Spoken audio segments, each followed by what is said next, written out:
வணக்கம். ரெமி கிச்சனுக்கு உங்களை வரவேற்கிறேன். இன்றைக்கி ஈஸியான நம்ம சண்டே ஹெல்த்தியான லஞ்ச் என்னன்னு பார்க்கலாம். நல்ல மிளகா பொடி போட்டு பாவக்காய் பொரியல், உப்பு போட்டு தண்ணி தெளித்து வேக வச்சு செய்த பொரியல் தான், எண்ணெயில் பொரிச்சதில்லை.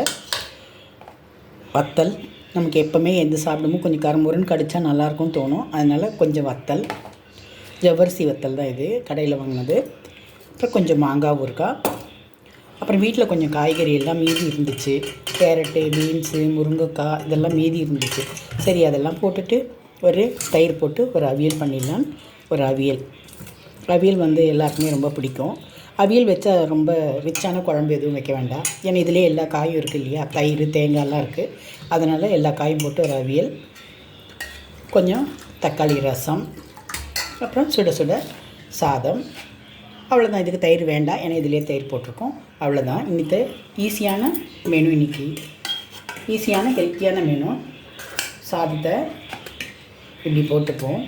இன்றைக்கி எனக்கு பசி இல்லை, அதனால் ரொம்ப கம்மியாக தான் சாதம் இருக்கிறேன். ஆடி மாதம் இல்லையா, கூழெல்லாம் கிடச்சிது, கூழ் சாப்பிட்டோம், அதனால் பசியே இல்லை. இதனால் லஞ்சை ஸ்கிப் பண்ணக்கூடாதுன்றதுக்காக கொஞ்சமாக சாப்பிட்றேன். கேரட்டு, பீன்ஸு எல்லாம் போட்டிருக்கு அவியல்,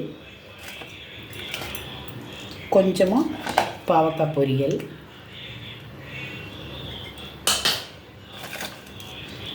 ரெண்டு வத்தல். ரொம்ப சிம்பிளாக கொஞ்சமாக தான் எடுக்கிறேன் நான். யூஸ்வலாக இதோட கொஞ்சம் நிறைய தான் சாப்பிடுவேன். இன்றைக்கி வயிறு ரொம்ப ஃபுல்லாக இருக்குது, அதனால் கொஞ்சமாக சாப்பிட்றேன். ஹெல்த்தியான லஞ்சு. இது சீக்கிரம் ஜீரணம் ஆகிடும், ஏன்னா ரசம், அவியல், வத்தல், பாவக்காய் பொரியல் இப்படி தானே இருக்குது. அதனால் ரொம்ப சீக்கிரமாக டைஜஷன் ஆகிற லஞ்ச் தான் இன்றைக்கி ஈஸியான நம்ம வீட்டு லஞ்ச் இது தான். இதை மாதிரி எல்லோரும் சமைச்சு சாப்பிட்டு சந்தோஷப்படுங்க. ரெமி கிச்சனை எல்லோரும் சப்ஸ்கிரைப் பண்ணுங்கள், லைக் பண்ணுங்கள், ஷேர் பண்ணுங்கள். தேங்க்யூ.